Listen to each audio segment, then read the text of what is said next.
Saudara-saudaraku, selamat bertemu kembali dalam Sapaan Rohani hari ini. Saya sungguh berharap kita semua dimampukan merasakan kasih setia Tuhan yang besar di dalam kehidupan kita. Sebelum kita mendengarkan Sapa Firman hari ini, mari kita menyatu hati di dalam doa. Bapa, terpujilah Engkau, maha besar Engkau. Engkau yang mengasihi kami dengan kasih setia yang tidak pernah berkesudahan. Engkau yang tidak pernah melihat kesalahan kami dan menjadikannya alasan untuk menghukum kami, namun senantiasa memberi ruang pertobatan bagi kami untuk hidup dalam ketaatan dan kesetiaan kepadamu. Kami akan mendengar sapa firman-Mu Tuhan, tolonglah kami agar Roh Kudus menolong kami memahami apa yang menjadi pesan firman-Mu hari ini. Di dalam Tuhan Yesus Kristus kami berdoa. Amin. Saudara-saudaraku, bacaan Alkitab yang menjadi dasar sapaan rohani hari ini terambil dari kitab Yehezkiel pasal 20 ayat 44. Demikian yang tersurat.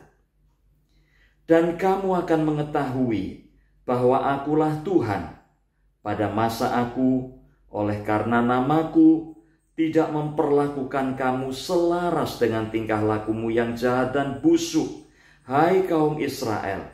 Demikianlah firman Tuhan Allah.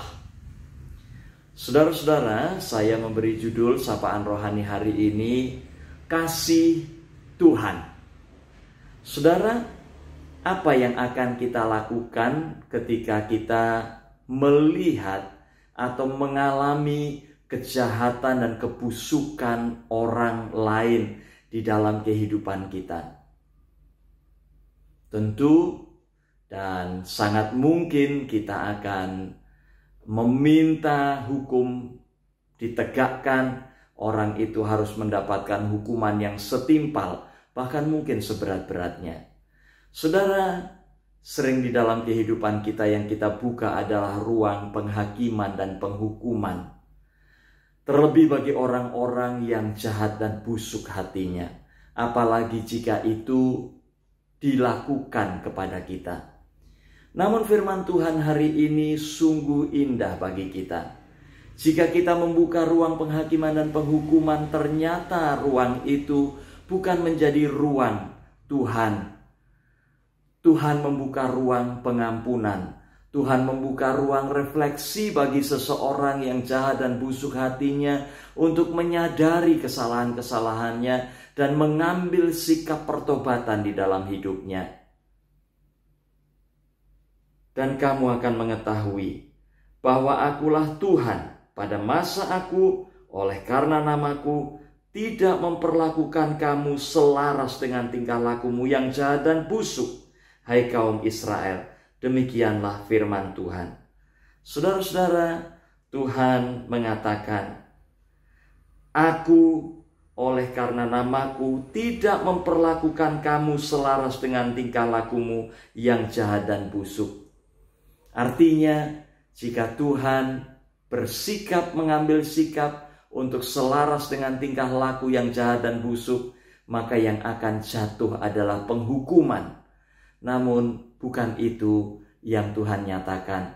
Tuhan membuka ruang insyaf. Tuhan membuka ruang pertobatan bagi seseorang yang busuk dan jahat hatinya. Saudara, disitulah kasih Tuhan. Begitupun dengan kehidupan kita. Seberapapun busuk dan jahat kehidupan kita di masa lalu, ketika satu titik kita menyadari kebusukan dan kejahatan itu, lalu kita memohon pengampunan dari Tuhan dan berkomitmen untuk membangun kehidupan yang baik, yang benar di hadapan Tuhan, maka Tuhan akan membuka tangannya. Tuhan akan menyatakan kasih-Nya. Tuhan akan menyatakan ruang cinta kasih yang besar kepada setiap kita, kepada siapapun. Sebusuk dan sejahat apapun hati orang itu, Tuhan tidak akan memperlakukan selaras dengan kejahatan dan kebusukan itu.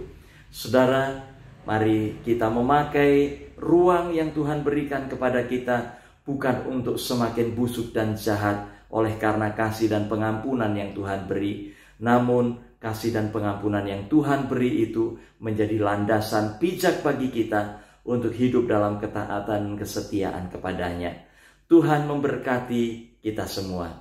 Salam.